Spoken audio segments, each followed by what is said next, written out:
ہوتا یہ ہے کہ کوئی ایک چیز سمجھ آ جائے، پسند آ جائے تو فوری طور پر نکاح کے لیے پیغامات بھیجے جاتے ہیں. لیکن آیا ہم آج یہ سوال کریں گے، ڈاکٹر صاحب آپ یہ بتائیے گا کہ رشتہ کرتے وقت کن چیزوں کو بطور خاص پیش نظر رکھنا چاہیے، اس پر کچھ کلام فرمائیے. بسم اللہ الرحمن الرحیم. رب اشرح لی صدری ویسر لی امری واحلل عقدۃ من لسانی یفقہوا قولی. نکاح کی ضرورت و اہمیت پر قبلہ مفتی صاحب نے اور علامہ صاحب نے بہت خوبصورت کلام کیا. نکاح وہ بندھن ہے کہ جس کے ذریعے گھر بنتا ہے، گھر سے معاشرہ بنتا ہے، اور دین اسلام نے معاشرے کی بہتری کے لیے جب پہلا اسٹیپ لیا جاتا ہے نکاح کا تو اس کے حوالے سے واضح احکامات ہمیں دیے ہیں. نبی کریم صلی اللہ تعالیٰ علیہ وسلم کی مشہور حدیث پاک ہے جسے سیاستہ میں کئی کتب میں نقل کیا گیا. حضور علیہ الصلوۃ والسلام نے فرمایا تنکح المرأۃ لاربعین، کہ عام طور پہ عورتوں سے نکاح 4 وجوہات کی بنا پر کیا جاتا ہے: لمالہا ولحسبہا ولجمالہا ولدینہا.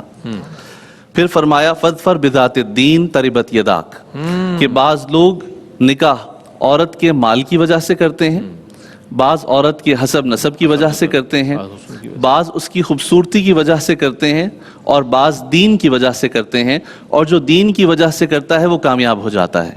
شریعت اسلامیہ میں ہمیں ہر چیز میں دین کو فوقیت دینے کا کہا گیا ہے. بالکل. کیونکہ اگر دین کو فوقیت دی جائے گی، ایسے لوگوں کو پسند کیا جائے گا کہ جو دین کی سمجھ بوجھ رکھتے ہوں، دین پر عمل کرتے ہوں، تو وہ ایک دوسرے کے حقوق و فرائض کا بھی خیال رکھیں گے.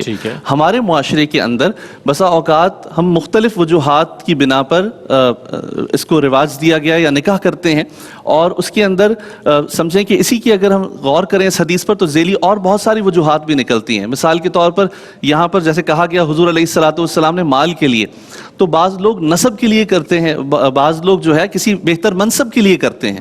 اب کسی قیافہ شناس نے کہہ دیا، کسی کاہن نے کہہ دیا فلاں عورت سے کرو گے تو یہ بن جاؤ گے، تو جناب اب وہ توجہ اسی طرف ہے کہ کاش میرا نکاح اس عورت سے ہو جائے تو مجھے یہ منصب مل جائے.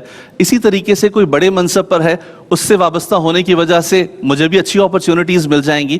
تو اس لیے انسان کو غور کرنا چاہیے کہ دوسری روایات میں یہ آیا کہ دین سے ہٹ کر دیگر وجوہات کو اگر کوئی انسان ترجیح دے گا تو اسے زندگی میں مختلف آزمائشوں کا سامنا ہوگا، اور یہ ہم نے خود دیکھا ہے کہ بسا اوقات انسان مال کی وجہ سے کرتا ہے، وہ ہمیشہ جھک کر رہتا ہے، پھر اسے دنیا بھی بولتی ہے بیوی کا غلام ہے. مال تو مل گیا لیکن عزت نفس، خودداری ساری ختم ہو گئی.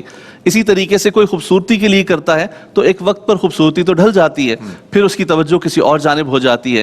کوئی حسب نسب دیکھ کر کرتا ہے تو ہمیشہ احساس کمتری کا شکار رہتا ہے کہ بیوی کا نسب اور بیوی کے گھر والے اتنے بڑے اعلیٰ منصب پر ہیں اور میری کوئی ان کے سامنے حیثیت نہیں ہے، مجھے کوئی عزت نہیں دی جاتی. تو اس لیے غور کرنا چاہیے. عصر حاضر میں ہمیں دیگر وجوہات بھی دیکھنی چاہیے، کیونکہ بسا اوقات بعض خاندانوں میں یا بعض بچیوں میں ایسی موروثی بیماریاں ہوتی ہیں کہ اگر ان سے نکاح کرتے وقت اس کا علم نہ ہو یا بتایا نہ جائے تو اولاد ان بیماریوں کا شکار ہو جایا کرتی ہے.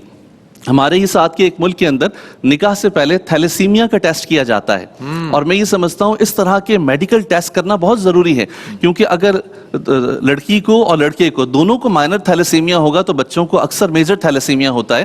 حال ہی میں نے دیکھا میرے ایک اسٹوڈنٹ کا بیٹا 4 مہینے کا، تیزی سے یہ پھیل رہی ہے چیز، 4 مہینے کا اس کا بیٹا اتنا خوبصورت، میں نے اس کو دیکھا، بہت پیار کیا. اس کے بعد 1 مہینے بعد اس اسٹوڈنٹ نے مجھے کال کی کہ سر ہم بڑی آزمائش میں مبتلا ہیں. میں نے کہا کیا ہوا؟ کہنے لگا کہ اس کی آنکھوں میں پیلا پن تھا، ہم ڈاکٹر کے پاس لے کر گئے، اس نے کہا ٹائیفائڈ نہیں ہے، تھیلیسیمیا ہے. اب وہ 4 مہینے کا بچہ 2 دفعہ اسے بلڈ چڑھ چکا ہے اور شاید زندگی بھر یہ معاملہ اس کے ساتھ رہے گا. اور ہوا یہ کہ ڈاکٹر نے کہا کہ آپ دونوں اپنے ٹیسٹ کرائیں. جب دونوں نے اپنے ٹیسٹ کرائے، دونوں کزن بھی تھے اور دونوں مائنر تھیلیسیمیا کے پیشنٹ تھے. ہاں، اگر ہم یہ کوشش کریں، اس کو رواج دیں اور معاشرے میں برا نہ سمجھیں کہ اس طرح کے میڈیکل ٹیسٹ کرا لیے جائیں، تو اس سے جو ہے خاندان بہتر ہوگا، بچے بہتر ہوں گے، صحت مند بچے پیدا ہوں گے. اسی طریقے سے بعض اوقات ماں باپ کیا سمجھتے ہیں کہ اگر کوئی بیماری ہے، کوئی پریشانی ہے، اسے چھپا لیتے ہیں اور بس کہتے ہیں کہ بس دھکا دے دو, بس نکاح کر دو, نکاح کے بعد سب صحیح ہو جائے گا. اور بسا اوقات اتنے بھیانک نتائج نظر آتے ہیں کہ افسوس ہوتا ہے. ہماری ایک اسٹوڈنٹ تھی, بڑی سسپیشیس اس کی کنڈیشن تھی, تو اس کی والدہ کو ہم نے فون کیا تو وہ سنتے ہی کہنے لگی کہ اسے تو کوئی نفسیاتی مرض نہیں ہے. تو ہمیں اندازہ ہو گیا کہ واقعی کوئی نہ کوئی معاملہ ہے. پھر وہ پاس آؤٹ ہو گئی, اس کے بعد پچھلے سال اس کے ریلیٹیو سے ملاقات ہوئی تو پتہ لگا کہ وہ بیچاری, اس بچی کی شادی ہوئی اور اس کے بعد شادی خراب ہو گئی کیونکہ والدہ نے یہ بات بتائی نہیں کہ یہ نفسیاتی مریضہ ہے. اسی طریقے سے ہارمونز کا پرابلم ہوتا ہے, دیگر مسائل ہوتے ہیں, لیکن ہمارا معاشرہ کنواری لڑکی کو گائناکالوجسٹ کے پاس لے جاتے ہوئے یا ہسپتالوں میں لے جاتے ہوئے نیگیٹو لیتا ہے. اسے نیگیٹو نہیں لینا چاہیے. اگر ایک بیماری ہے تو اس کے خاتمے کے لیے کوشش کریں. ادروائز اگر آپ بچی کو رخصت کر دیں گے یا خدا نخواستہ بچے کے ساتھ کوئی میڈیکل پرابلم ہے, آپ اس کی نکاح کر دیں گے, بعد کے اندر جو کانسیکوینسز ہوں گے وہ دونوں خاندانوں کو بھگتنا پڑیں گے, اور اس کے نتائج کیا ہوں گے؟ ایک بسا بسایا گھر ختم ہو جائے گا. تو اس لیے ضرورت اس بات کی ہے کہ کوشش کریں کہ دین کو بھی ترجیح دیں, ساتھ یہ جو دنیاوی تقاضے ہیں ان کو بھی پورا کرنے کی کوشش کریں تاکہ بہتر طور پر دونوں خاندان جڑے رہیں اور نکاح جو ہے فائدہ مند ثابت ہو. بہت بنیادی باتیں آپ نے ارشاد فرمائی, اور اس حوالے سے بہت آر سمجھا جاتا ہے, بڑی خفت محسوس کی جاتی ہے. جناب ہم میڈیکل ٹیسٹ کرائیں اور یہ کیا, یہ تو ہم پر حرف آ گیا اس طرح سے, لیکن جو موجودہ صورتحال ہے اور جس طرح ڈاکٹر صاحب نے فرمایا اس کے لحاظ سے بہر صورت یہ چیز پیش نظر رہنی چاہیے. ایک وقت